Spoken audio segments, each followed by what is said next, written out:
Omagyanati Mirandasya Gyananjana Shalakaya Shakshurmerita Mena Tasme Shri Gurave Namaha Gaurave Gaurachandraya Radhikaya Tadaraye Krishnaya Krishna Bhaktaya Tad Bhaktaya Namo Namaha. Nous lisons le Jivadharma, c'est toujours le chapitre 16 sur Jivatattva et en particulier ceux qui sont appelés Nityabada, ceux qui sont éternellement conditionnés.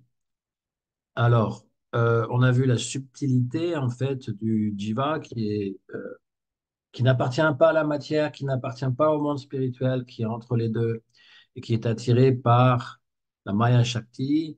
Les questions qui ont été posées ensuite, Brajanath a posé des questions à Babaji, Raghunath Das Babaji, concernant la souffrance que crée donc le monde matériel qui a été créé par indirectement hein, par Krishna, parce que c'est pas Krishna lui-même qui construit le monde matériel, c'est son énergie déjà, et puis c'est par le biais des trois Purusha avatars, les trois Vishnu. Et donc, Bhaktivinoda Thakur, il nous a bien expliqué comment en fait c'est une lila. C'est une lila d'être dans ce monde matériel, mais pas une lila où on a une relation avec Krishna. Au contraire, on souffre de ne pas en avoir. Et tant et aussi longtemps qu'on n'a pas réalisé cela, eh bien, la souffrance va nous purifier. Par contre, il y a des gens qui sont tellement emprisonnés dans la matière, qui sont tellement bien dans le monde matériel, qui veulent revenir dans le monde matériel encore et encore. Et, eh bien, pour ceux-là, le monde matériel devient comme une prison. C'est-à-dire que ce n'est plus une école où on essaye d'apprendre et progresser, c'est une prison où on est comme puni pour ce désir de vouloir jouir indépendamment jusqu'au moment où on commence à s'amender euh, et donc changer de mentalité et de voir que c'est pas à notre intérêt de toujours vouloir tout pour soi-même. Donc la Maya Shakti, c'est elle qui exécute le sale boulot, comme on pourrait dire, mais c'est notre conscience à nous qui fait qu'on va s'éloigner. Plus on s'éloigne du Seigneur et plus l'obscurité est grande et plus on va souffrir. Alors que si on souffre et on réalise que on n'est pas de ce monde, et c'est pour ça qu'il y a cette gêne, et qu'on n'est pas ce corps matériel, on n'est pas l'esprit matériel, mais qu'on est une âme pure, on va se tourner vers le soleil, et donc du coup, il y aura plus d'obscurité, et il y aura plus de souffrance non plus, tout va venir Ananda, Satchitananda. Hein, on a ça aussi en nous, comme le Seigneur, mais à une quantité plus petite. L'analogie avec le soleil a déjà été donnée. Nous émanons du soleil. Il n'y a pas de différence entre les rayons du soleil et le soleil lui-même. Nous ne sommes pas un rayon du soleil. Nous ne sommes d'abord pas le soleil en entier. Nous ne sommes pas un rayon du soleil. Nous sommes un atome dans un rayon de soleil. Et donc, voilà. Et puis, il y a le monde qui est éclairé parfois par le soleil, parfois caché par la nuit. Hein, et ça, c'est le monde matériel. Donc, parfois créé, parfois détruit, et toujours couvert par les trois modes de la nature. Donc là, ici, la comparaison est donnée avec une prison, et la question, c'est de savoir quelles sont les chaînes.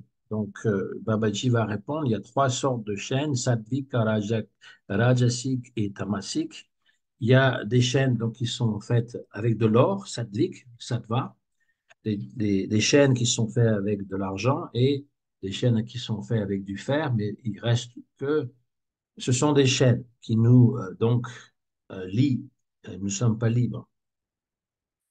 Euh, Celui qui donc a des chaînes en or va être comme un déva. Il va être comme un dieu. Il va vivre sur les planètes célestes où il n'y a pas de grandes souffrances, mais par contre, il y a toujours la peur des démons qui peuvent attaquer, parce qu'ils peuvent attaquer les mondes célestes, les démons. Ils ont cette habilité, ils ont des machines sophistiquées, beaucoup plus sophistiquées que sur la Terre. Il y a des gens qui disent que toute l'armée américaine, eh bien, la technologie moderne provient des extraterrestres, et puis il y en a qui ont vu des soucoupes volantes, je ne sais trop quoi. Alors, je ne sais pas à quoi penser de ces choses, mais ce qui est certain, c'est que Prabhupada, il a dit que les démons voyagent par des machines, mais beaucoup plus sophistiquées que ce qu'on trouve sur la Terre. Et il est très possible que les démons des planètes inférieures aient donné cette technologie aux humains. Et c'est pour ça qu'on a fait des progrès très, très rapides dans le 20e et 21e siècle. C'est parce que c'est la technologie des démons. Voilà. Euh, y compris tout ce qui concerne les euh, techniques de pointe, le petit appareil portable qui finalement nous vole notre mémoire et la stocke dans un petit ordinateur et nous sommes contrôlés en permanence. Et tout le monde pense qu'il est très libre, mais en fait, il est enchaîné à son portable. Il y passe pratiquement toute la journée. On voit les jeunes, ils sont toujours dessus pour faire des choses qui ne sont pas très intelligentes, pour discuter avec des gens de l'autre côté de la planète, pour regarder des informations qui sont souvent fausses. Et donc, on est parfaitement contrôlé, mais on pense qu'on est de plus en plus libre. Et en plus, ça coûte très cher. Et en plus, on peut se faire arnaquer. Donc voilà, c'est la technologie, à défaut d'être construite par des démons, c'est une technologie qui est plus ou moins démoniaque. Je ne nie pas le fait qu'on peut l'utiliser à bon escient. C'est ce qu'on fait en utilisant le Zoom, par exemple. Mais il ne faut pas tomber dans le piège qui fait que la machine nous contrôle. Il faudrait que ce soit le contrôle. Le contraire, c'est nous qui contrôlons la machine. Ce n'est pas la machine qui prend le contrôle sur notre vie. Parce que je constate que pour beaucoup, le smartphone et puis les petits appareils portables sont comme des addictions. Tout comme on peut être accro à la drogue ou à l'alcool ou au jeu, on est accro à son téléphone. Si on perd le téléphone, c'est comme si on perdait la tête, c'est comme si on perdait la vie, les gens deviennent fous. Et s'ils n'ont pas, si pendant 24 heures, ils n'ont pas Facebook ou toutes les autres réseaux sociaux, c'est pareil, ils deviennent complètement fous. Donc, on est enchaîné. Donc, soit en tant que Devata, Rajas, c'est les êtres humains et Tamas, c'est les démons. Et puis on est recouvert sur la Terre, en tout cas, les Devas ont un corps subtil, mais nous avons un corps subtil et un corps grossier. Le corps grossier, c'est le corps physique qui a six conditions, six développements. Il naît, il va se maintenir pour un certain temps, il va grandir, et il va produire des enfants, et puis il va commencer à dégénérer et il sera détruit. Voilà les six changements du corps matériel, de tout objet en fait, de toute chose matérielle. Ça passe par un stade de création, euh, euh, donc quand c'est un être vivant qui anime le corps, eh bien, il peut aussi avoir des enfants, et puis il devient vieux et il meurt. Et puis le jiva va faire l'expérience de la faim, de la soif, du désir, etc. Et poussé par ses désirs pour pouvoir jouir de la matière, eh bien, il va être dans ce monde matériel, dans ce corps physique, et contrôlé par l'obligation de manger, de dormir, d'avoir des relations sexuelles, etc. Donc, beaucoup de gens vont accomplir des actes intéressés qu'on appelle kamya karma pour pouvoir prendre le plaisir sensuel. Il y a 10 sortes de karma de la naissance jusqu'à à la mort. On appelle ça les samskaras. Alors, les samskaras, il y a plusieurs sens qu'on peut donner à samskara. Il y a le sens que le donne le yoga, c'est-à-dire ce sont des impressions mentales. Le bouddhisme aussi parle de ces impressions mentales qui font qu'on va être prédisposé à certaines choses parce que ce sont des expériences qu'on a vécues qui sont inscrites euh, comme, euh, euh, comme dans un ordinateur, elles sont inscrites dans notre disque dur. Et les samskaras, les 10 sortes de samskaras, eh bien, ce sont ce qui est prescrit dans les Védas, ce sont des rites de passage, on va dire. Donc, il y a des activités, des rites qu'on va faire à la naissance, et puis ensuite, après, lors des le premier repas de graines. Ensuite, bon là, j'y vais vite, hein. Ensuite, il y a le mariage, il y a les enfants, il y a... Voilà. Puis le dernier, c'est la mort. Donc, c'est ça les samskaras. Et il y a des sacrifices qui sont donc donnés dans les Védas pour atteindre le swaga.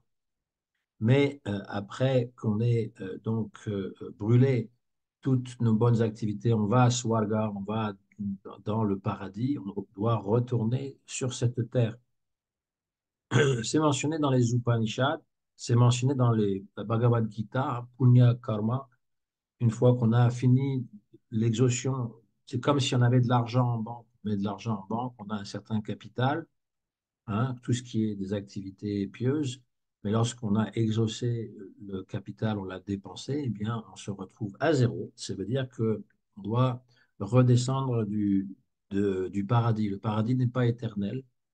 C'est même pas les plus hautes planètes de ce monde, c'est les planètes supérieures à la Terre.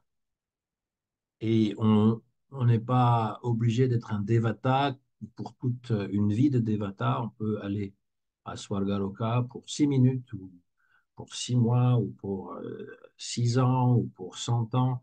Tout dépend en fait de nos activités pieuses sur la Terre. Et donc, on n'arrête pas de transmigrer comme ça de corps à l'autre et puis d'aller dans différentes planètes. On peut visiter les planètes supérieures et inférieures. C'est sûr que lorsqu'on fait des activités donc pécheresses, là c'est le contraire, on va en enfer, plutôt aux enfers, puisqu'ils sont pluriels. Et là, on va rester le temps pour purger, en fait, donc c'est une autre prison, hein, être en enfer, purger toutes nos activités pécheresses. Le monde matériel, lorsqu'on est dans le monde, on nous apprend ça dès l'école, à la famille dès l'école. Hein, il va falloir donc étudier pendant de nombreuses années et puis après, eh bien, travailler très difficile, très, très dur pour pouvoir gagner sa vie, c'est-à-dire pour pouvoir manger, pour pouvoir avoir un toit sur la tête, pour pouvoir s'occuper de sa famille.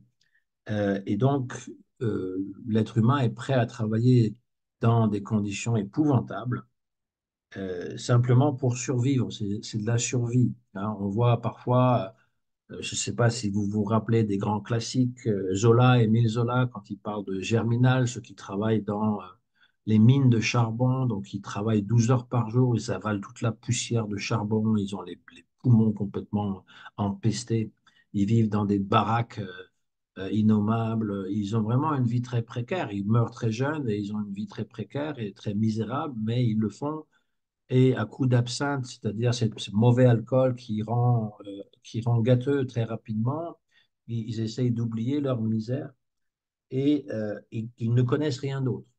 On pourrait penser que ce stade d'existence n'existe plus, mais en fait, encore aujourd'hui, il y a des gens qui sont parfaitement miséreux, qui travaillent très difficile, qui travaillent très dur, qui n'ont pas des conditions de vie exemplaires, qui vivent dans des taudis dans des ghettos. Même si on n'est pas réduit à ce niveau-là, pour pouvoir gagner sa vie dans l'âge de Cali, il faut travailler très dur.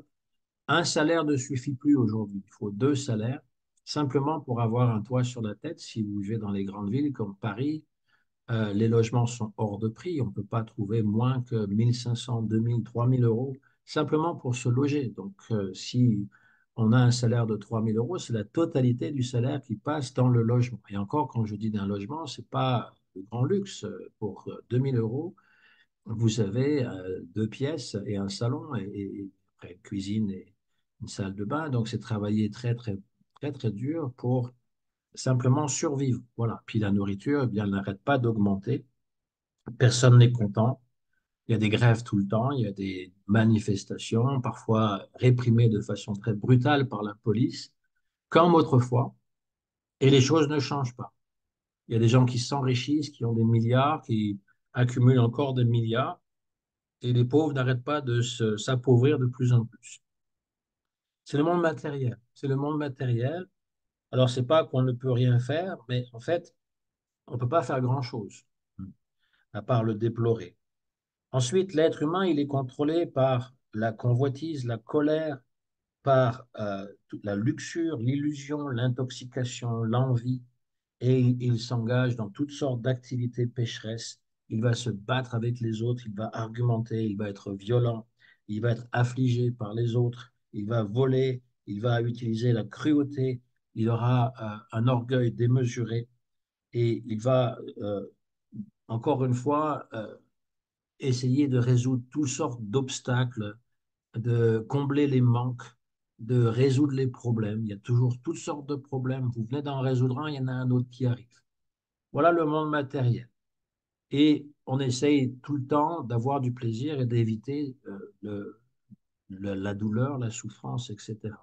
Et quand c'est pas une douleur physique, c'est une souffrance mentale, euh, et sinon c'est une souffrance spirituelle, parce que ultimement, d'être coupé de Dieu, c'est une grande souffrance, et c'est de là que viennent toutes les souffrances. Ça, c'est l'aspect de la philosophie qu'on connaît. On a déjà lu dans le Bhagavad Gita, on a déjà entendu des sadhus qui nous parlent de ça. Ça, c'est quelque chose que l'on connaît, que malheureusement, euh, on est pris dedans. Alors, Brajanath demande, si Maya couvre le jiva avec un corps subtil, est-ce que l'objectif de Maya ne serait pas déjà atteint? Pourquoi il nous faut en plus avoir un corps grossier?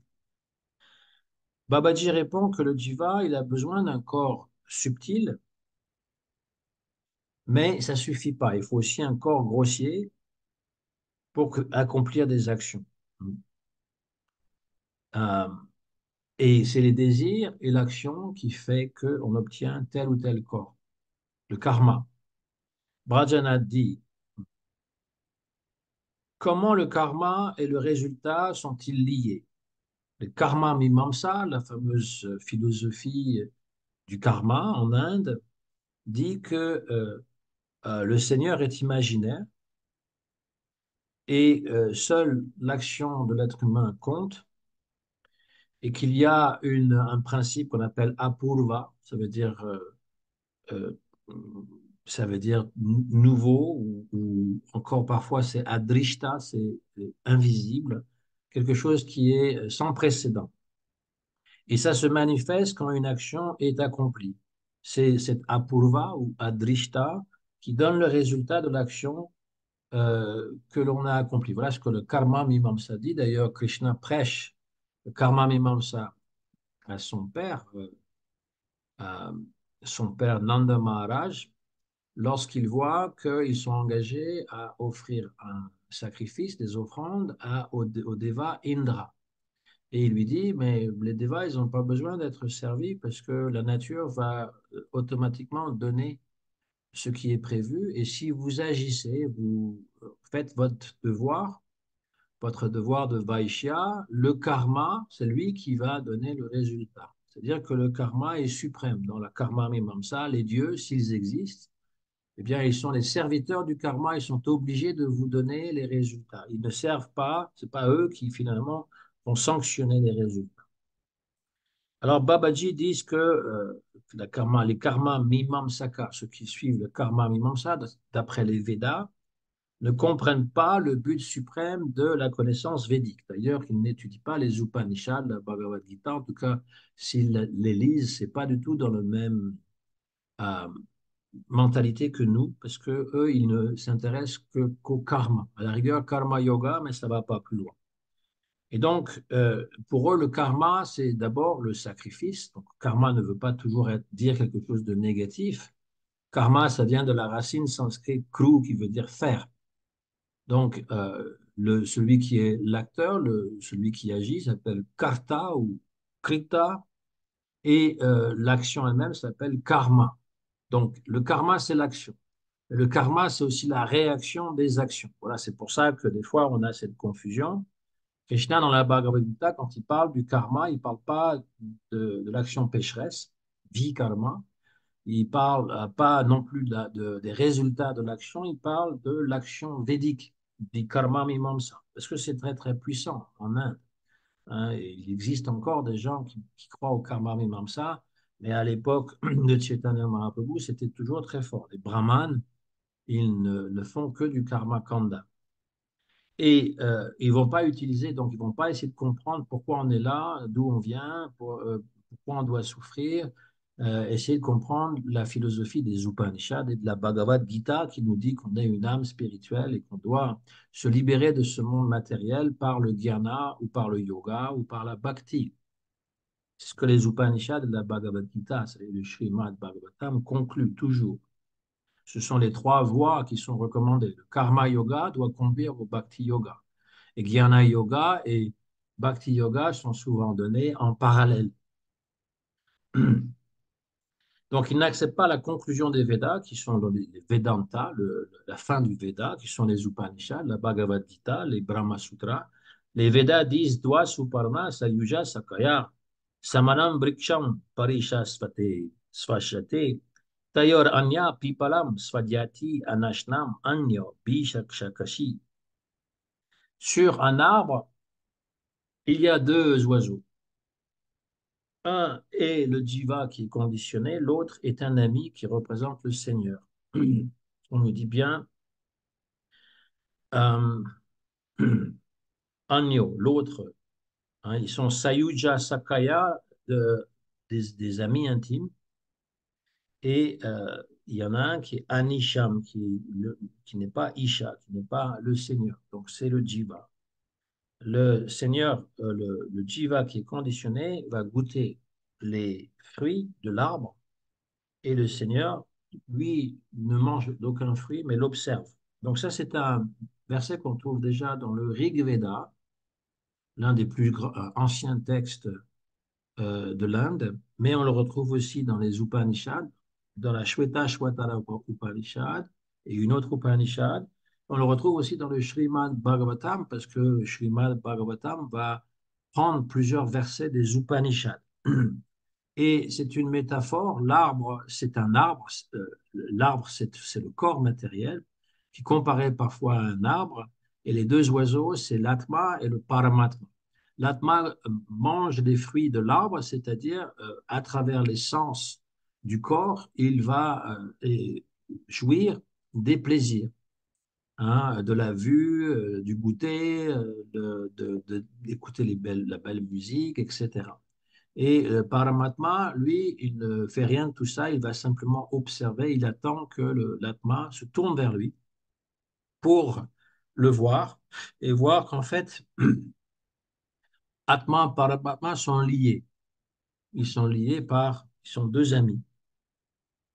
La conclusion, c'est que le jiva qui est enchaîné par Maya va accomplir des actions, il va faire des expériences, résultats de son karma, et le Seigneur qui contrôle Maya va donner au jiva les résultats selon ses actions. C'est-à-dire que Paramatma, c'est lui qui donne les résultats de l'action. Il les sanctionne, du moins. Parce que il faut bien comprendre que la nature matérielle agit par elle-même. Si par exemple je prends une balle de tennis, je la jette sur un mur, bien par les lois de la nature, elle va revenir vers moi. Et je peux même la prendre en pleine figure. Si je ne fais pas attention, si je prends une raquette de tennis et que je projette avec force une balle de tennis, elle peut me revenir en pleine figure. Et même mes borniers, voilà. Ça, c'est ce qu'on appelle le karma, hein, action-réaction, mais ce n'est pas Dieu qui vous a envoyé la balle, c'est vous. Et l'action qui fait que ça vous renvoie ça, c'est le mur. Donc, ce sont les lois de la nature qui sont inscrites dans la nature. Ça, les scientifiques qui peuvent vous l'expliquer facilement. Et Paramatma, lui, il est le témoin. Il regarde, c'est tout. Il va sanctionner. Il ne va pas s'opposer. Les lois de la nature s'appliquent à tout le monde. Si un enfant tombe du cinquième étage, eh bien, il va se fracasser le crâne et tous les autres membres du corps. Le sol ne va pas avoir de compassion particulière parce que c'est un enfant. C'est les lois qui s'appliquent pour tout le monde. Voilà. Mais nous sommes responsables de nos actions. Il y a quelqu'un qui a laissé cet enfant jouer sans protection, etc. Ou encore, ben, on est responsable si on reçoit la balle en pleine figure parce qu'on l'a envoyé sur le mur, n'est-ce pas? C'est un exemple facile à comprendre. Donc, ceux qui sont les mimamsa, ils parlent de apurva, c'est-à-dire que pour eux, voilà, il y a pas, il y a que les lois de la nature. Il y a pas de sanction, un être suprême qui sanctionne ou qui même a créé la nature telle qu'elle. Et donc, ils disent on n'a pas besoin d'un Dieu suprême Et on n'a pas besoin non plus même des dieux mineurs parce que tout finalement arrive par le karma. Brajanath, pourquoi le karma? Parfois on dit qu'il est sans, il n'a pas d'origine, hein, il n'a pas de début, hein, c'était tout l'argument hein, pour traduire Anadi, Adi qui est le début, Anadi qui n'a pas de début, donc ça veut dire qu'il est pratiquement éternel. Babaji répond, la racine de tout karma, c'est le désir de pouvoir jouir des actions. La racine du désir, c'est d'accomplir des actions dans l'ignorance, avidya, pas tamas, c'est pas tamas, c'est avidya, parce que avidya, ça veut dire qu'on est complètement ignorant de notre nature spirituelle.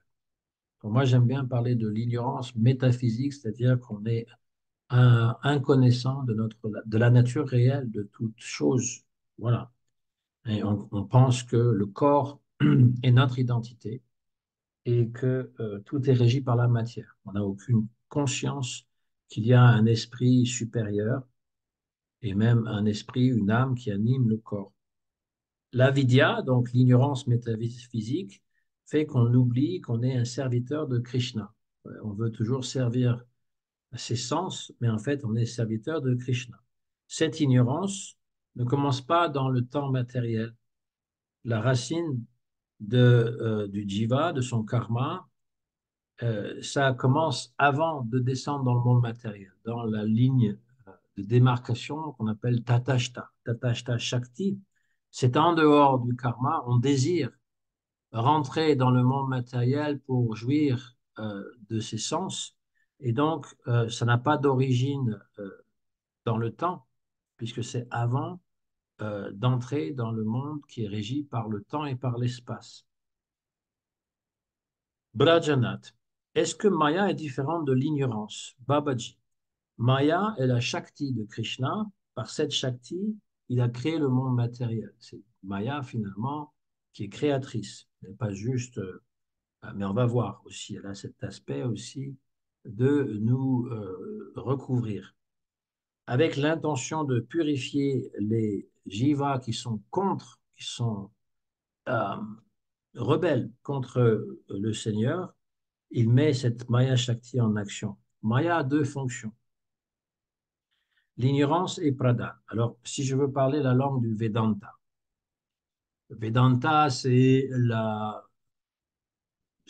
connaissance la plus élevée qu'on peut avoir dans les Védas, hein. C'est la fin des Védas, et donc ce sont les Upanishads, et tout particulièrement un concentré d'Upanishads. Dans le langage du Vedanta, on parle de Avarana Shakti et Vikshepa Shakti. Avarana Shakti, c'est le pouvoir du voile. Maya va nous voiler, va nous faire oublier. Donc, si on est pour l'Advaita Vedanta, c'est-à-dire le Vedanta présenté par Sri Shankaracharya, on va dire que c'est une partie de Brahman qui est recouverte par la Maya. Et donc, on se pense être une âme individuelle, mais en fait, on est le tout. Donc, ça, c'est le pouvoir qui va voiler notre connaissance de soi. Et Vikshapa Shakti, c'est la projection. C'est-à-dire que pour Advaita Vedanta, c'est l'être vivant, l'être qui est déjà illusoire, puisqu'il est couvert, c'est le Brahman couvert par le Maya, il va projeter dans le monde la multiplicité du monde.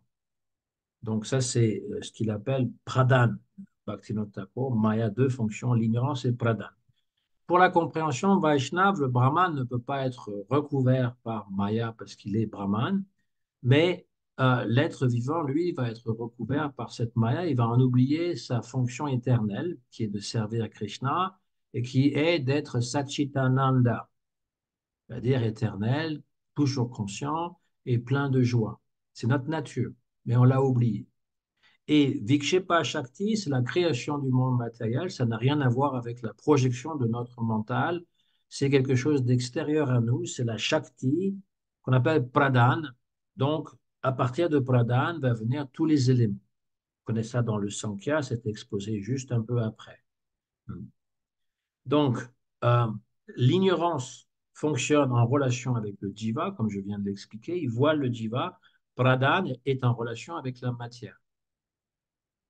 du pradhan ou la prakriti va donc venir le monde matériel, de l'ignorance du jiva qui oublie sa nature constitutive, parce qu'on parle du jiva dharma, c'est la nature constitutive du jiva. Jiva, c'est jiva, mais euh, donc du jiva. euh, et donc, il est recouvert par cette ignorance et il va désirer les choses du monde matériel alors qu'il n'a aucun rapport avec le monde matériel. Maya a aussi deux divisions internes, la connaissance, vidya, et l'ignorance, avidya. Donc, Maya peut nous libérer du monde matériel ou peut nous enchaîner. Toutes deux sont en relation avec le jiva. Par la fonction d'ignorance, le jiva devient enchaîné et par la fonction de la connaissance, le jiva atteint la libération. Bon, après, on a une description, comme je vous dis, du Sankhya. On a les éléments successifs. Mahatattva, du Mahatattva va venir le Pradhan. Le Pradhan, c'est tous les éléments qui sont non manifestés. Et lorsqu'ils sont agités, il devient la Prakriti.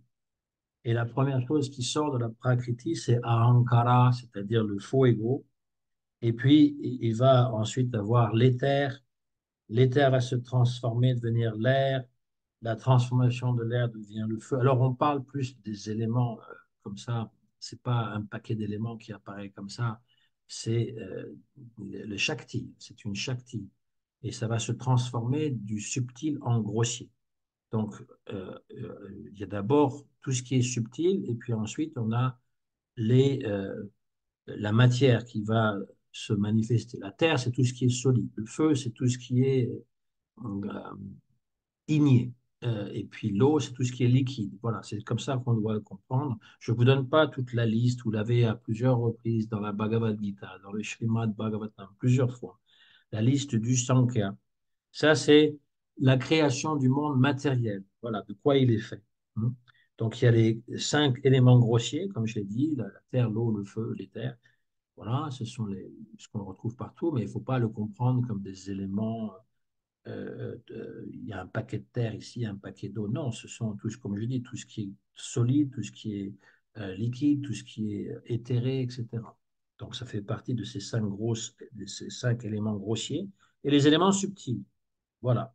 Les éléments subtils, ce sont toutes les facultés des sens en puissance. Voilà. Avant qu'on puisse avoir un corps matériel, ça existe dans la nature.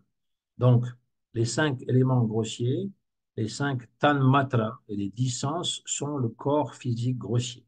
Le mental, chitta, buddhi, ahankara, font partie du corps subtil et le jiva, qui est conscience pure, euh, est dans le corps, mais il s'identifie au corps et pense que je suis le corps, je suis mon mental et tout ce qui est autour de moi est à moi. Et donc, il a oublié sa swarup, c'est-à-dire l'identité spirituelle qui est sienne. Parce qu'il est très subtil par nature, il va donc être dans le corps entier. Et la comparaison, ça c'est encore du Vedanta. On dit que si on met un peu de pâte de santal sur le front, puisque ça rafraîchit, en fait, ça rafraîchit tout le corps. C'est un exemple pour montrer la puissance de l'âme.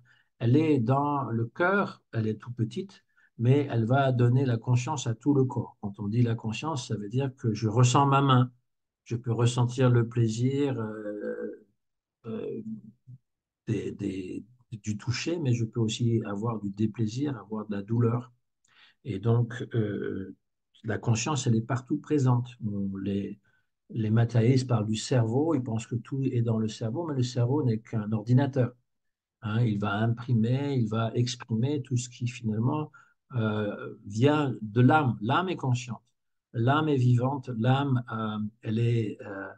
c'est elle qui fait l'expérience du plaisir ou de la peine, mais elle est mise dans l'illusion. En fait, il n'y a pas vraiment du plaisir et de la peine au niveau matériel, mais à travers le mental, c'est comme ça qu'elle le ressent à travers l'ordinateur qui a été programmé, parce que tout est un programme. Si vous analysez le corps humain, vous verrez que c'est une machine extraordinaire qui fonctionne sans arrêt, hein, que ce soit la tête, que ce soit l'estomac, que ce soit les poumons, que ce soit le système respiratoire, le sang qui circule dans les veines, tout fonctionne incroyablement. Et parfois, il y a des petits accidents et des petites choses qui ne passent pas très bien. Et donc, il faut aller voir un docteur pour pouvoir solutionner le problème. Mais toujours est-il que tout ça se passe grâce à l'âme qui est à l'intérieur, parce que lorsque l'âme quitte le corps, il n'y a plus rien qui fonctionne. Le corps ne respire plus, il ne pense plus, il ne peut plus parler, il ne peut plus goûter, il ne peut plus voir. Il y a le sang va s'arrêter, tout va s'arrêter et puis il va dépérir, le corps va dépérir. Donc c'est un vrai miracle. Le jiva, alors, concernant la conscience, puisque le jiva va donc donner la conscience au corps entier, un autre exemple qui est donné, c'est une petite lampe qu'on allume ou une bougie qu'on allume dans une très grande pièce obscure. La petite lampe va éclairer la pièce entière. Donc voilà le jiva à l'intérieur du corps, tout comme une petite goutte de pâte de santal va rafraîchir non seulement le front, mais va rafraîchir le corps entier, tout comme une petite lampe allumée dans un coin d'une chambre obscure va éclairer toute la chambre, tout comme le soleil dans le ciel va éclairer donc la terre tout entière pendant le jour. Eh bien, l'âme à l'intérieur du cœur va rendre conscient ce corps et il va fonctionner grâce à l'âme. Ce n'est pas l'âme qui fait fonctionner personnellement, c'est simplement sa présence. La nature matérielle agit, réagit face à la présence de l'âme. C'est quand même assez extraordinaire. Hein, la mort, c'est simplement que l'âme n'est plus dans le corps. Alors, il y a plusieurs formes de conscience maintenant. Euh, il y a la conscience complètement recouverte, le jiva avec une conscience assez restreinte, le jiva avec une conscience qui va, comment dire, s'éveiller, une autre où la conscience va être, elle va être épanouie et une conscience où la conscience est pleinement épanouie. Alors, quelles sont ces cinq formes de conscience dans les jivas? Les arbres, l'herbe et les jivas qui rentrent dans la pierre ce sont les jivas dont la conscience est recouverte complètement. Leur conscience, on ne peut pratiquement pas la détecter.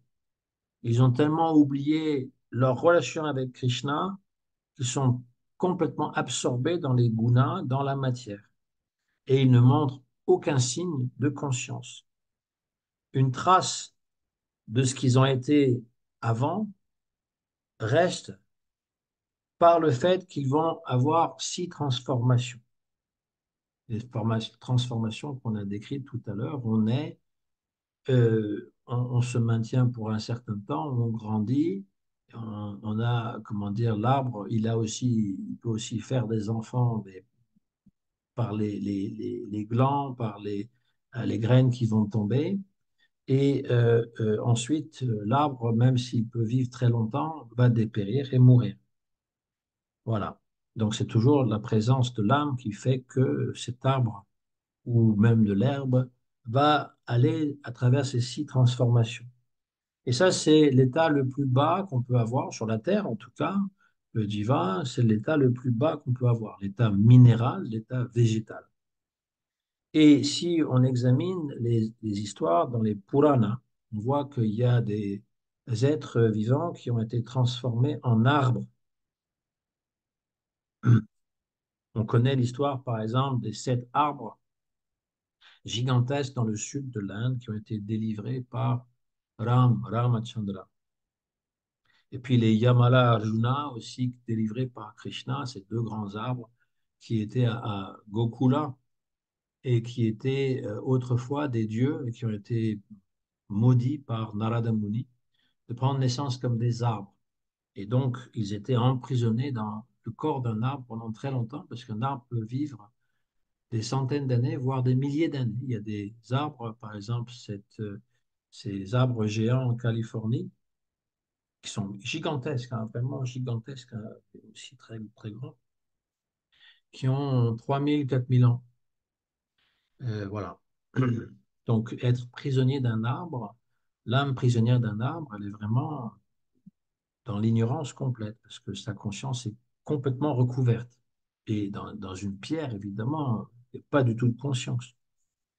Donc, parfois, c'est des offenses qui font que tel un tel individu va naître comme ça, sous la forme végétale. Mais par la miséricorde de Krishna, donc ici dans les Yamala Arjuna, le fameux Lila Damodara, hein, il est lié au mortier et qu'il va tirer le mortier, il va faire en sorte que les deux arbres vont tomber, il va sortir des arbres de Devata, deux dieux, hein, qui étaient les fils de Kuvera, le dieu des richesses. Et la miséricorde de Krishna fait qu'ils vont être libérés. Et de la même façon pour les Saptatala, les arbres qui ont été délivrés par Ramachandra dans le sud de l'Inde. Il y a les arbres qui ont été libérés par Ramachandra et les arbres aussi qui ont été libérés par Chaitanya Mahaprabhu aussi. Il les a embrassés. Je pense que Saptatala, ça fait référence plus à Chaitanya Mahaprabhu. Il les a embrassés et ils se sont évaporés. Euh, alors, ensuite, les jivas qui ont une conscience restreinte.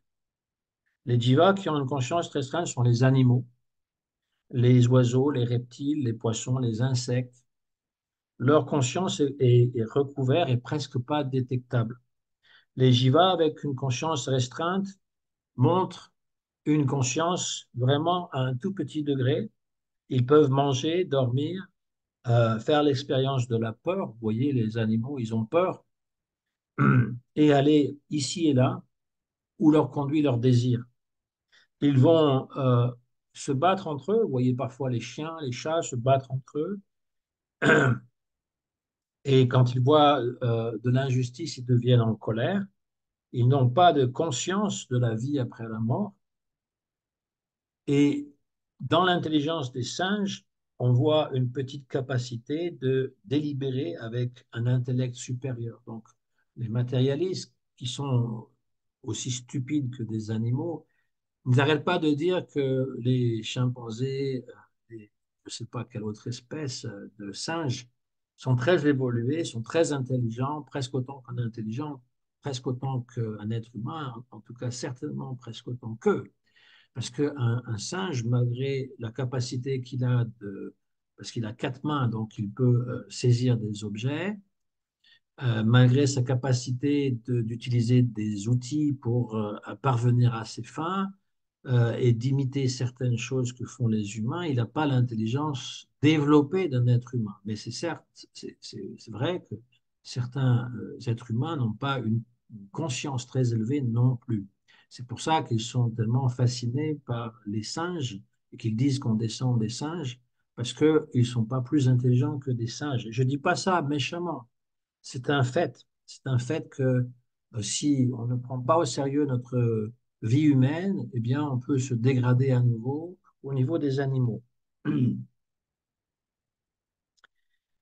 Certains animaux ont une connaissance des qualités de certains objets, mais ils ne recherchent jamais la personne suprême, donc ils ont une conscience restreinte. Ils ne font pas non plus de la philosophie, ils ne vont pas développer les sciences et les arts. On peut donner un pinceau de la couleur à un singe, il peut même mettre la peinture sur une toile, mais il n'y a pas une conscience artistique chez le singe. En tout cas, c'est pas la même chose que l'être humain. Et donc, dans les Écritures, on voit que Bharat Maharaj, il a obtenu le corps d'un daim parce qu'il méditait toujours sur lui. Mais lui, il avait une conscience, il avait gardé la conscience humaine et donc il observait dans sa vie de daim les dangers qui étaient auprès de lui, qui pouvaient lui faire oublier sa nature spirituelle. Il s'est associé avec des sages et donc la vie après, il est né dans une famille de brahmanes, mais il n'a pas voulu à nouveau être attiré par les objets des sens, donc il a prétendu être un idiot, un Jad Bharat. Jad, c'est la matière, donc aussi stupide que la matière. Il ne parlait pas, il faisait tout le contraire de ce qu'on lui demandait de faire. Et il était pleinement réalisé. Il ne voulait simplement pas que les gens le reconnaissent et l'embêtent surtout. C'est vrai qu'il y a des gens qui semblent très discrets, qui semblent très effacés, mais en fait, on les dit, comment dire, inférieurs et complexés, mais c'est parfois des gens qui ont une spiritualité beaucoup plus développée et qui ne veulent pas qu'on les embête simplement. Mais dans la société dans laquelle on vit, il faut toujours être actif, compétitif, agressif, et c'est ce genre de personnage qu'on admire. Donc, quelqu'un qui est beaucoup plus sensible, beaucoup plus sensé, il ne va pas être attiré par les jeux de pouvoir et par le désir de contrôler autrui, il va simplement être absorbé dans son être intérieur. Ah, ça arrive, hein. Et il ne veut pas qu'on l'embête, il ne veut pas qu'on le remarque. Il n'a pas envie d'être au centre de l'attention parce qu'il trouve que c'est une perte de temps. Et ensuite, on a aussi l'exemple de Ndriga. Ndriga est devenu un lézard. C'était un roi qui avait donné une vache à un brahmana. La vache était allée chez quelqu'un d'autre et le brahmana a pensé que Ndriga lui avait repris cette vache et il l'a maudit de devenir un lézard. Mais il a été sauvé par Krishna qui l'a trouvé dans un puits et en le touchant, il a assumé à nouveau sa forme de euh, céleste. C'était un roi avant. C'était plus pour illustrer le fait que on encourt des graves punitions si on vole quelque chose d'un brahmana. Brajanath demande, qui sont les jivas qui ont une conscience qui commence à émerger? Babaji dit, les jivas qui ont un corps humain ont trois états. Ils ont une conscience qui commence à émerger, une conscience qui est pleinement épanouie ou germée, et enfin, d'abord, je recommence. Une conscience qui commence à germer, une conscience qui est pleinement grandie, pas pleinement, qui grandit, et une conscience qui est pleinement grande. Je vais expliquer ça. On peut diviser les humains dans cinq types. C'est intéressant. Enfin, tout est intéressant, mais là, comme distinction, c'est intéressant. Il y a les humains qui sont immoraux.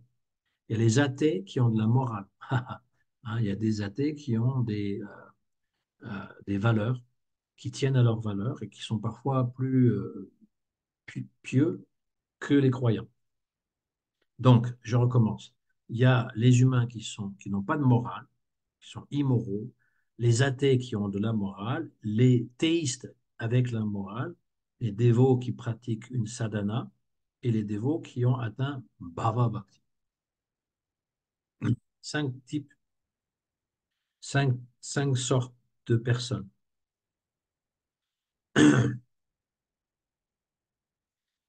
Euh,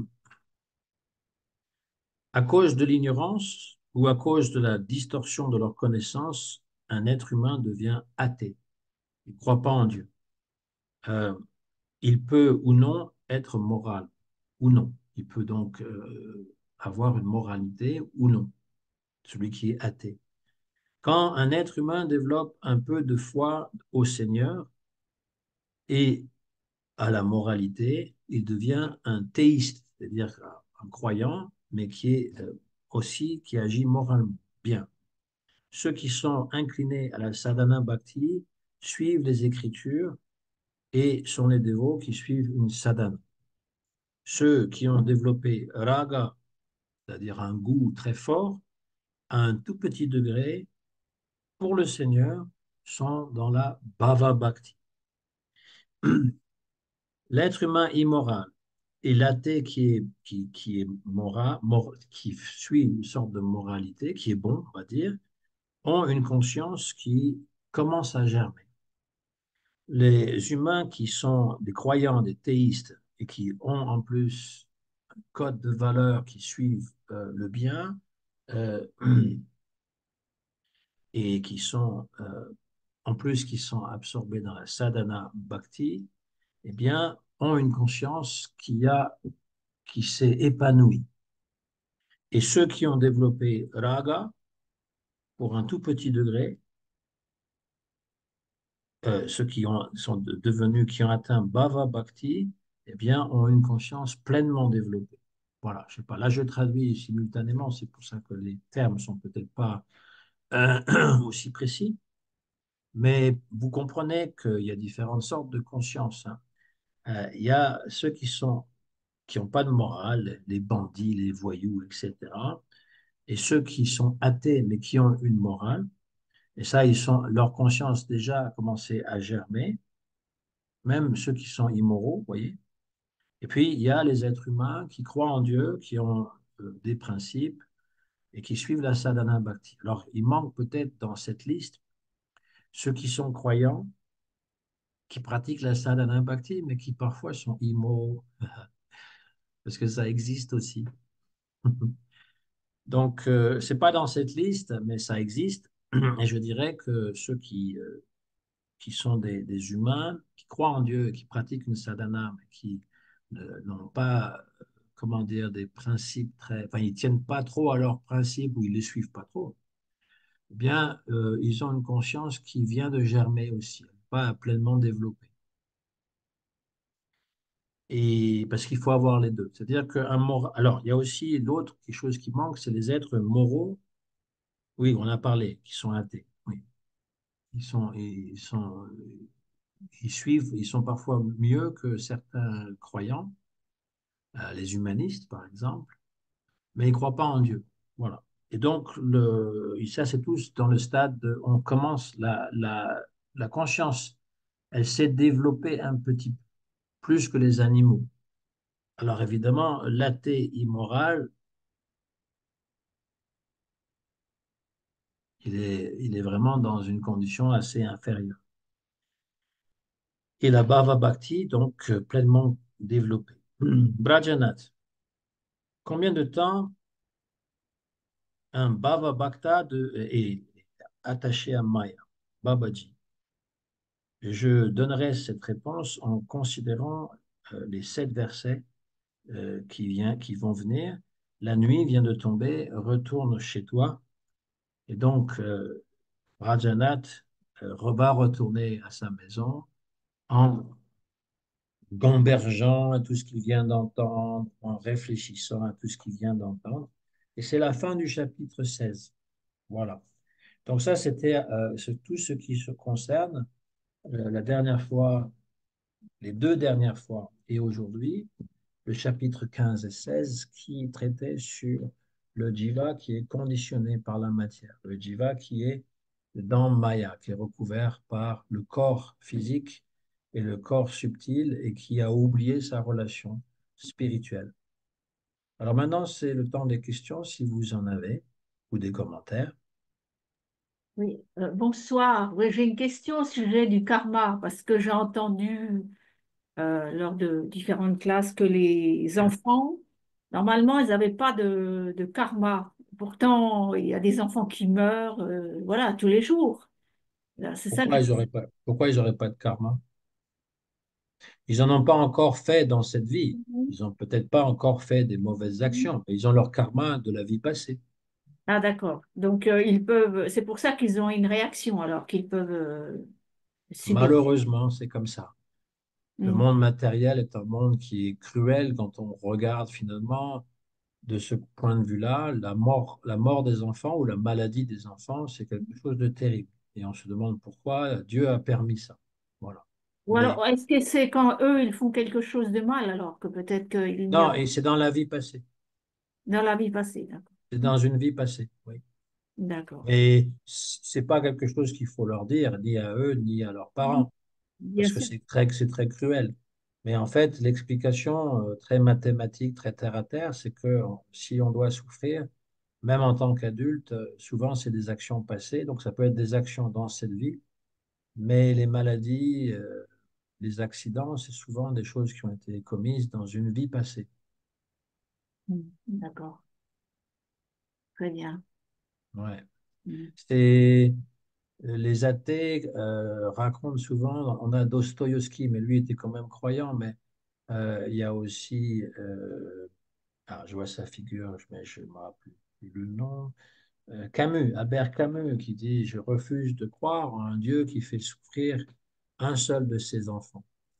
Mais encore là, les gens qui parlent comme ça, c'est comme si finalement ils s'imaginent qu'il y a un Dieu qui est responsable de tout ce qui se passe sur la Terre. Mais Mm. ce qui se passe sur la Terre, c'est le résultat de lois de la nature, tout simplement. Et Mm. parfois, c'est les lois de la nature. mais qui sont liées à une action mauvaise qu'on aurait commise dans une vie antérieure. Mhm.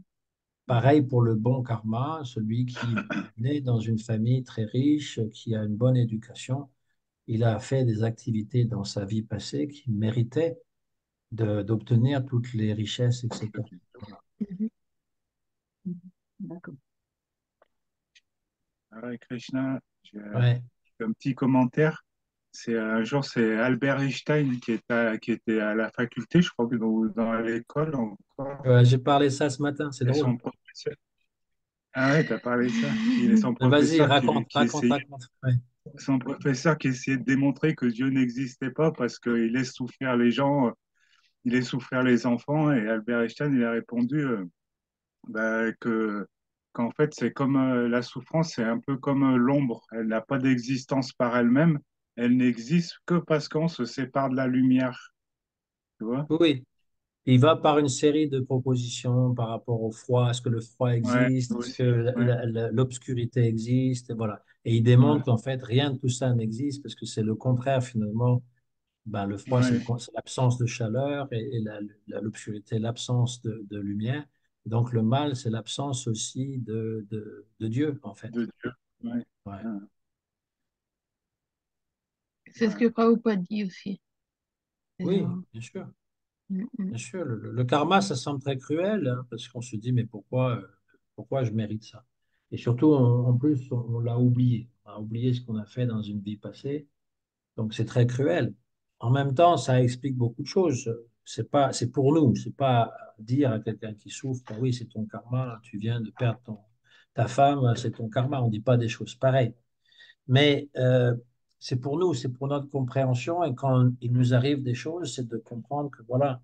En plus, Chaitanya Mahaprabhu, il citait ce verset du Srimad Bhagavatam disant que tout ce que je dois souffrir en cette vie, Krishna a minimisé les résultats.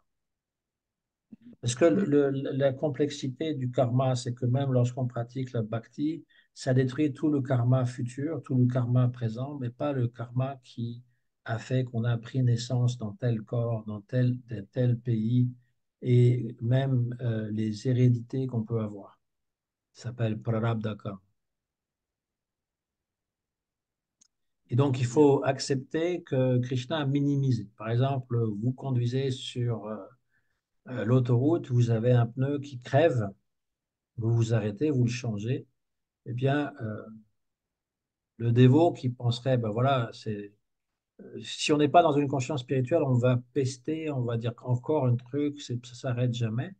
Mais si on est dans une conscience spirituelle, on va dire, c'est mon karma, mais Krishna a été miséricordieux, il l'a minimisé, j'aurais peut-être causé un accident. Voilà, j'aurais pu peut-être être à l'hôpital, mais là, il y a seulement un pneu de crevé. C'est juste un exemple, hein. Ça m'est arrivé récemment, mais le pneu avait été crevé même avant que je prenne l'autoroute. Donc, Christian est encore plus bon avec moi. C'était pour reprendre la route, et là, je vois que le pneu est crevé. Il y a aussi une autre chose que je voulais dire, c'est que souvent, quand on voit souffrir quelqu'un, on Ouais, s'imagine que nous, si ça nous arrivait, on souffrirait tel que lui, on le voit. On se projette en fait dans la personne qui souffre, mais la personne qui souffre, souvent, elle est dans un état second. Elle ne souffre pas comme nous, on le croit. Tu vois. On peut même, on voit souffrir dans les guerres des bombardements, des trucs horribles, des enfants qui souffrent de la faim, de la malnutrition, mais en fait, ils sont pas dans le même état que nous, on y voit quand on est en bonne santé. Ouais, on a, oui. Après, psychologiquement, il peut rester des traces, hein. C'est ce qu'on ouais, appelle les ouais, bien sûr, ça ne veut post. pas dire qu'ils souffrent pas, hein, mais Non, mais c'est les traumatismes. Parce que quand tu es dans un trauma, tu sais, tu te rends même plus compte de ce qui se passe, c'est voilà. vrai. Ouais, Mais il y a des séquelles, hein, ouais, psychologiques. oui, oui, Ouais. oui, il y a des séquelles. Ouais. Ouais. Oui, c'est vrai. Mais ce que tu dis, en fait, ça fait partie de la compassion. Oui, On ressent la souffrance de l'autre parce qu'on a de la peine pour lui. C'est pas condescendant, c'est pas de la pitié, mais c'est de la compassion. ouais. C'est-à-dire que ben, on voudrait bien pouvoir faire quelque chose pour soulager sa souffrance, bien entendu. Mm. Ça m'est déjà arrivé, comme je travaillais en soudure, ça m'est déjà arrivé de me brûler. Mais sur le moment, on n'y ressent même pas. L'accident, c'est tellement violent que des Ouais, fois, on n'y ressent même pas. Ouais, On c'est n'y vrai. ressent qu'après coup. Ouais, c'est vrai. Ouais, ben, c'est aussi le propre des traumatismes, c'est après coup. Ouais. Ouais.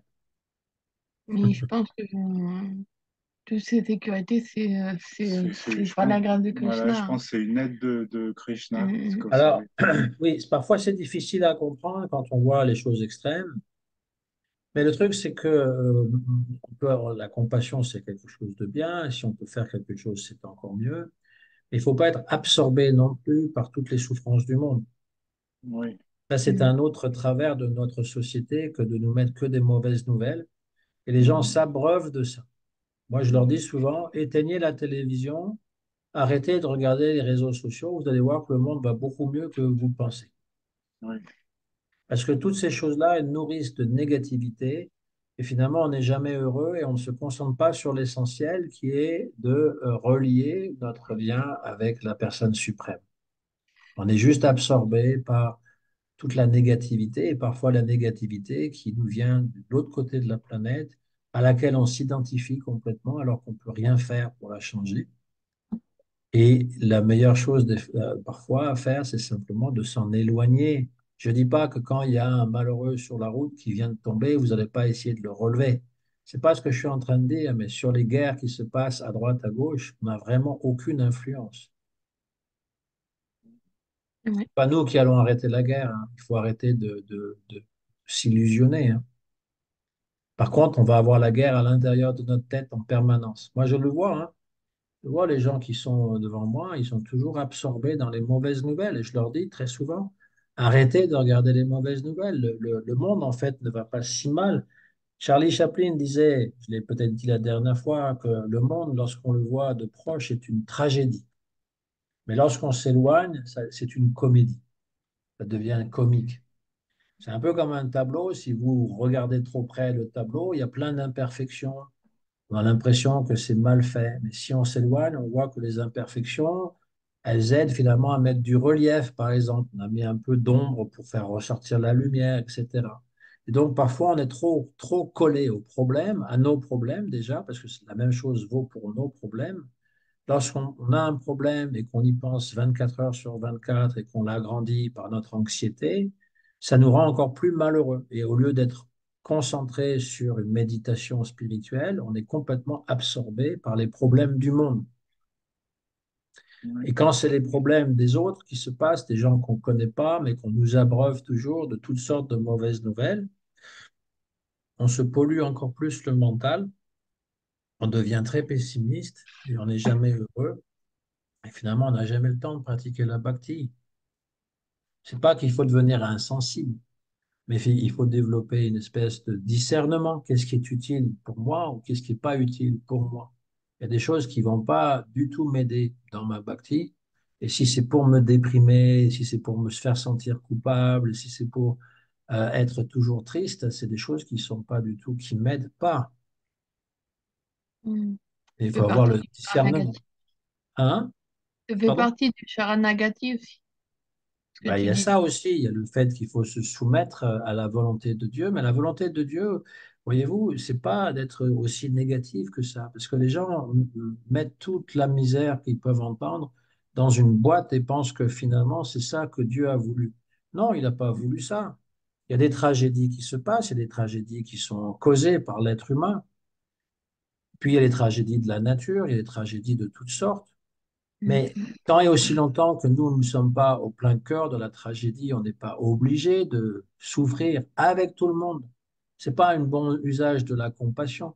Si vous aidez quelqu'un, si vous aidez des gens qui sont dans la rue, moi j'ai souvent fait ça dans des activités caricatives, vous pouvez pas souffrir de la même manière qu'ils souffrent eux parce que vous ne pourrez jamais les aider. C'est pas qu'il faut se détacher complètement de ses émotions, mais il faut prendre du recul. Ouais, exactement. Mm. Voilà. Rien ne nous interdit d'aider notre prochain. On n'a pas besoin de subir son karma à sa place. C'est pas ça qui nous est demandé. On n'est pas indifférent à sa souffrance, mais on ne va pas s'identifier non plus à elle à 100% parce que c'est invivable.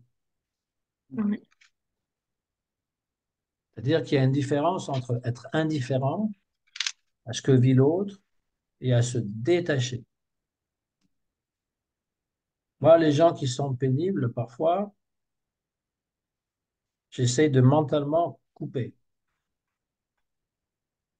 la relation. S'il y a une relation, de la couper, parce qu'elle m'apporte rien de bon. Là, je parle des gens qui sont des parasites, hein. Mais c'est la Mm. même chose pour la misère. Moi, je fais des enterrements très souvent. Je ne peux pas pleurer à chaque enterrement que je fais. C'est pas ce que les gens me demandent de toute façon. Ah, bien sûr. C'est pas Hein? ton rôle. C'est pas ton Oui, rôle non plus. c'est pas mon rôle. Voilà. Et puis, j'ai de la compassion. Mais je ne vais pas vivre leur misère. Je ne vais pas vivre leur souffrance. J'ai de la compassion. Je les accompagne. Je les écoute. C'est déjà beaucoup, hein. Bah oui, bien sûr. En tant que prêtre, c'est sûr que que t'as un rôle comme ça, tu vois, Enfin, d'aider, moi, d'accompagner, les, tu vois. les gens viennent souvent pour me raconter leurs difficultés dans la vie, hein. Mhm. Mhm. Mais c'est pareil pour le gourou, hein. Beaucoup de disciples qui viennent pour leur raconter les problèmes. Je le sais, hein. Mhm. Parce que dans le monde matériel, les gens, ils sont pas heureux. On n'est pas heureux dans le monde matériel. On ne peut pas l'être, c'est pas possible. Parce que c'est pas notre nature spirituelle n'a rien à voir avec le monde. Elle n'a rien à voir avec la matière. Si on s'identifie à la matière, si on s'identifie à tout ce qui se passe dans le monde, on ne peut pas être heureux, c'est impossible. Et Même un pour, milliard, hein, même un milliardaire. oui, le milliardaire, il n'est pas content, il a pas assez de sous, il en veut encore davantage. Preuve qu'il n'est pas content. Non. Ah Il bah, y je a suis d'accord. des gens très riches qui se suicident, hein, des gens riches et Euh, célèbres qui se suicident parce qu'ils ne trouvent pas le bonheur. Et donc, le bonheur, il ne peut pas être matériel. C'est comme le poisson tiré hors de l'eau, tu as beau lui donner un verre de Coca-Cola, un massage, il va crever, il va juste retourner dans l'eau. Oui, bah oui. Et nous, en tant qu'âme spirituelle, le seul moyen d'obtenir le Ananda, c'est de pratiquer une vie spirituelle sous la guidance d'un maître spirituel. Et lorsqu'on aura accompli, tu vois, le sadhana bhakti, notre conscience. Alors, il y a ça aussi chez les dévots. Pourquoi beaucoup de dévots ne sont pas heureux? Parce que leur conscience s'éveille et ils réalisent que le monde, il est vraiment, c'est pas un endroit où on peut être pleinement heureux matériellement. Donc, ils sont parfois assis entre deux chaises, le monde matériel et le monde spirituel, et ils ne sont pas heureux. Leur conscience commence à s'ouvrir davantage. Et plus cette conscience, elle s'ouvre, plus finalement, tout ce qui se passe ici-bas ne nous intéresse plus. On peut se détacher on peut se détacher de notre propre souffrance. Lorsque votre mental est agité, et même parfois, même lorsqu'il y a de la douleur, on peut s'en détacher. Déjà par une forme de méditation, mais aussi par le chant du Maha Mantra. On a ça, Mhm. on peut l'utiliser, hein. Mhm. On ne recherche pas la souffrance, mais elle est là. Elle est là parfois, pas toujours, mais elle va passer. Et il faut prendre du recul par rapport à ça. Comme le bonheur, de toute façon. Comme le bonheur. Ouais, ça vient, ça passe, c'est comme la souffrance, donc Ah oui, là, le bonheur, on sait très bien qu'il ne durera pas, mais on a des doutes par rapport à la souffrance. On pense que la souffrance va toujours rester là alors qu'elle va passer. mm, Elle finira par passer. ouais. Tout passe dans ce monde. Il n'y a rien qui reste. C'est ce que je Mm. disais durant le Covid à tous les gens qui s'affolaient. Je leur dis, mais dans quelques mois, tout va être fini. Et non seulement ça, mais on va même oublier ce qu'on a vécu. Alors, ils ne me croyaient pas. Mais aujourd'hui, ah oui, oui, tu avais raison. On a tout oublié. C'est comme ça dans toutes les tragédies. Et ça, c'est une miséricorde aussi. On oublie tout ce qu'on a subi de très pénible. L'oubli, parfois, est une bénédiction. Ouais, c'est pour pas disjoncter, c'est pour avancer, quoi. Ben, quand Une on miséricorde. reprend un corps, on a oublié notre vie passée.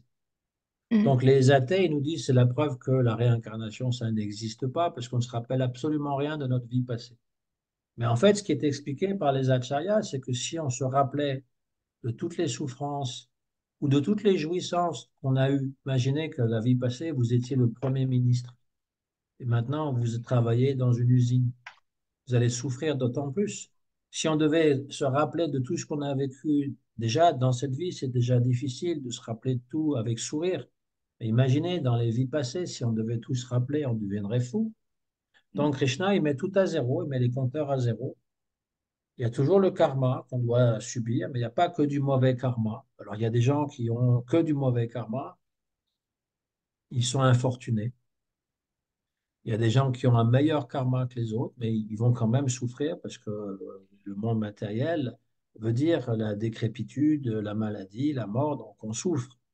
Et puis, la plupart d'entre nous, je ne sais pas si vous êtes comme moi, on a des karmas mixtes, parfois du bon, parfois du mauvais. Parfois, c'est dans la même journée. Une bonne nouvelle, une mauvaise nouvelle. Mm. Et donc, quand on a un karma mixte, il ne faut pas être plus attaché au bonheur qu'au malheur parce que les deux passent. Quand on Celle-là, est heureux, hein? non, non, Quoi? vas-y. Vas-y, vas-y. Quand on est heureux, on ne va pas s'arrêter d'être heureux. On est d'accord. Mm. Quand on est joyeux, il ne faut pas oublier Krishna non plus. Mais quand on est heureux, bon, profitons-en, n'est-ce pas? Mais quand finalement une mauvaise nouvelle arrive, ne soyons pas complètement déprimés, ne faisons pas des yo-yo. Je suis très, très, très, très heureux, et puis je retombe très bas, comme ceux qui sont bipolaires. Soyons un peu plus équilibrés dans nos joies et nos peines. Ah, celui-là, elle aime bien l'exemple que c'est que des vagues. Oui, c'est des vagues, ouais. C'est des vagues, un coup il y a une vague, un coup il n'y a pas de vague, un coup il y a une vague, un coup il n'y a pas de vague. Et des C'est fois, les comme ça. vagues Ouais. sont très hautes, des fois, c'est vrai. Ah, ça dépend ce que tu fais avec la vague. Il y en a qui C'est- finalement aiment la vague et ils vont pouvoir surfer dessus. Oui, Par ouais, contre, ouais. Voilà, c'est ça. si tu prends, comment dire, à chaque fois que tu avales, tu vas avaler toute la mer, bon, alors ça c'est moins marrant. Moi j'ai failli me noyer au Brésil comme ça, parce que j'arrivais plus à rejoindre le rivage et je recevais toutes les vagues par-dessus. Alors c'est des grosses vagues, hein. Par-dessus, j'avalais à chaque fois la tasse, comme on dit. Et donc, j'ai pensé, bon, ben, je vais y rester, hein, voilà. Et trois, quatre vagues de plus, comme ça, c'est fini, parce qu'il suffit d'un peu d'eau dans les poumons, puis c'est fini, hein. Et j'avais Mm. pas pied. Donc, j'ai invoqué Gorodev, et puis juste quand j'ai dit Gorodev, sauve-moi, j'ai touché, mon pied a touché, et je suis sorti, je n'arrivais plus à respirer. Et les gens, ils Mm. m'ont aidé à reprendre mon souffle. Ils disent, il y a beaucoup de gens qui se noient dans cette mer, hein, en Atlantique, c'est assez violent. Et d'ailleurs, c'était Mm. marqué no swimming, hein. Mais je l'avais pas vu. Parce qu'il y a une partie où, si, moi, j'étais allé au-delà des vagues. Et c'est pareil à Jagannath Puri, c'est le même phénomène. Quand tu vas Mm. au-delà des vagues, parfois, il y a un courant qui te pousse. Tu es entraîné par la vague quand elle se retire. Tu es Mm. entraîné, donc tu fais du surplace. Tu Mm. n'arrives pas à avancer. Donc, le mieux, c'est de nager sur le côté et inconsciemment, c'est ce que j'ai fait. Les gens qui m'observaient, ils ont dit, ah, t'as bien fait. Et puis, je me rappelle, j'avais d'une façon ou d'une autre, mon cordon brahmanique, il était tombé, je l'avais à la main.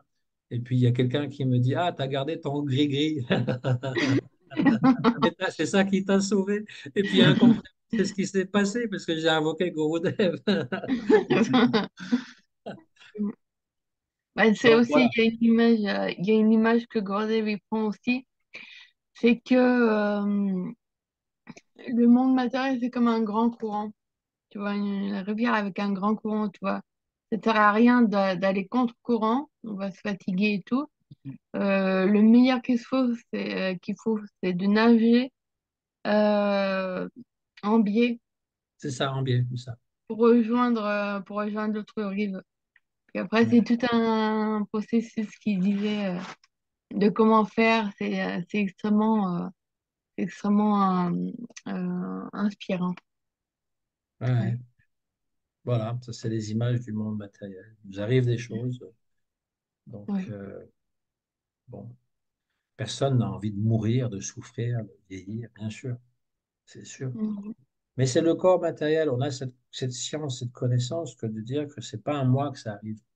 C'est effrayant quand on s'identifie au corps et on pense que on est en train de diminuer et puis un jour, il n'y aura plus rien. On est dissous dans le néant. Ça, c'est assez effrayant quand on pense ça. Mais si déjà on croit que Dieu existe et que le corps n'est pas le soi,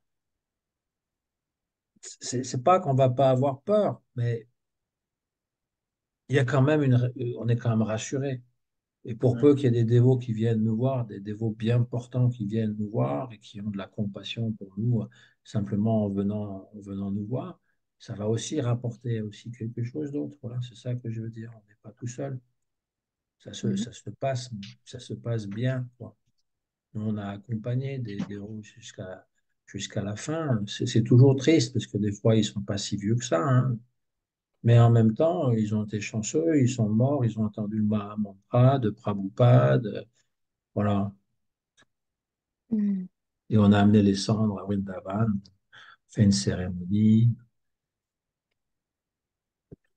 Donc, c'est pas catastrophique si on pense que le monde matériel a été créé pour notre plaisir. Les gens pensent que le monde matériel a été créé pour le plaisir des êtres humains.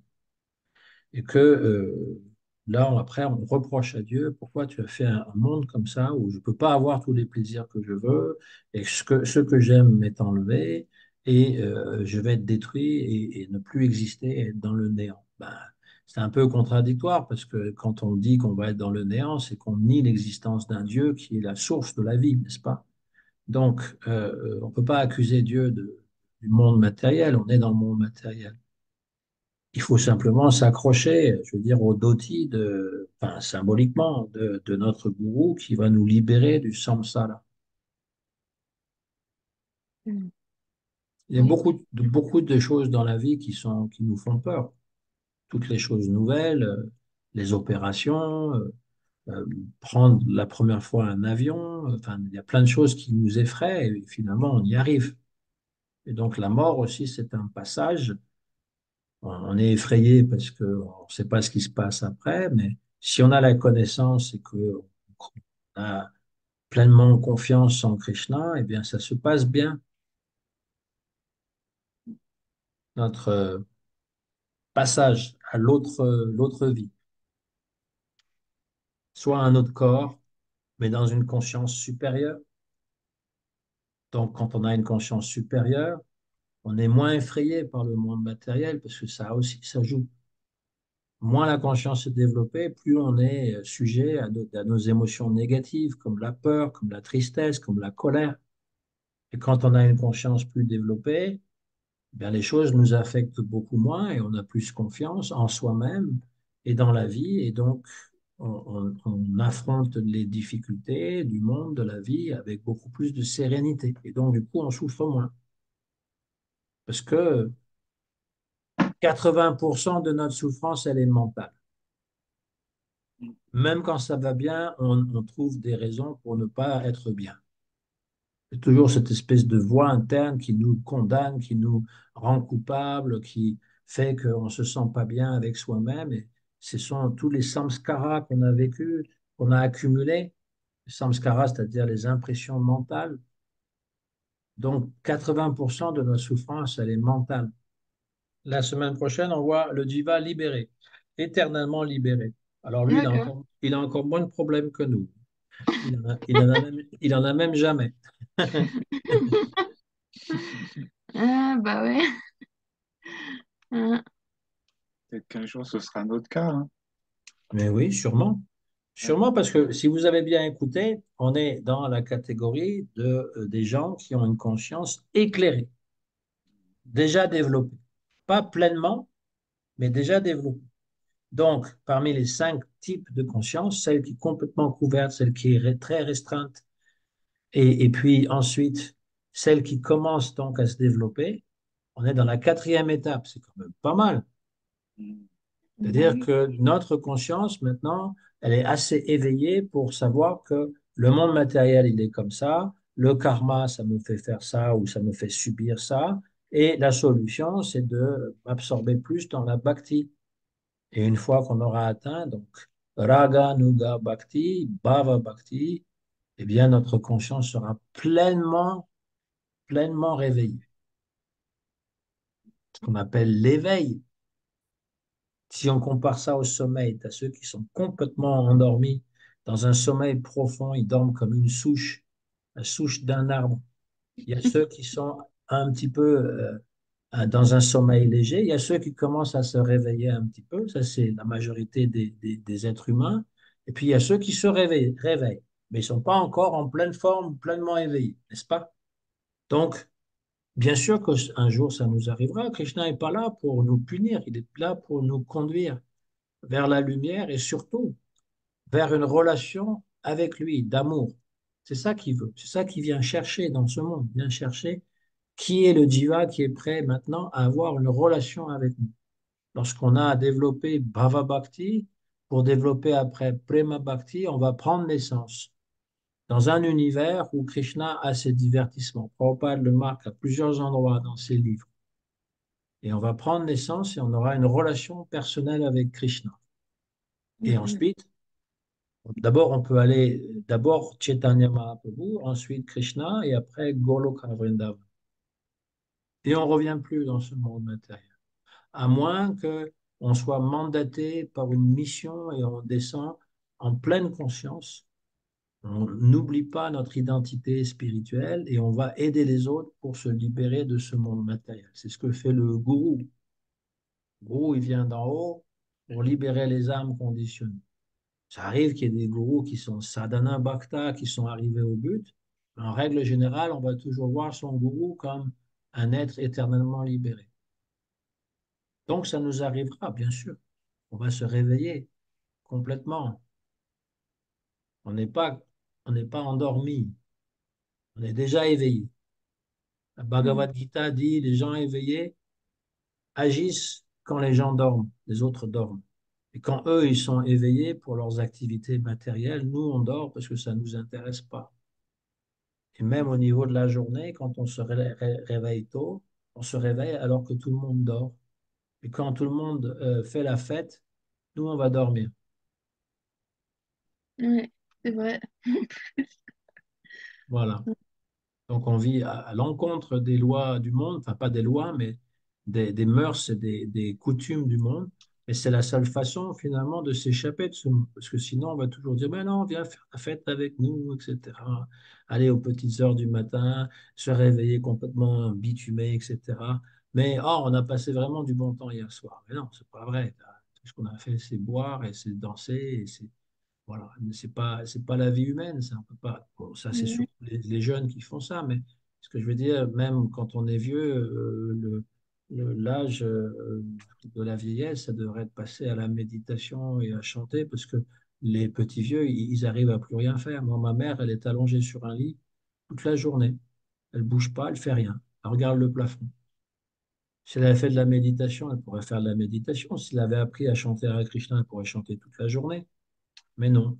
Comme elle l'a jamais appris quand elle était plus jeune, ben voilà, elle se laisse, elle laisse ses journées s'écouler d'une façon très monotone d'une journée à l'autre. C'est assez triste, hein. Ouais. Voilà. Mais ne déprimez pas. Dieu est bon, la vie est belle.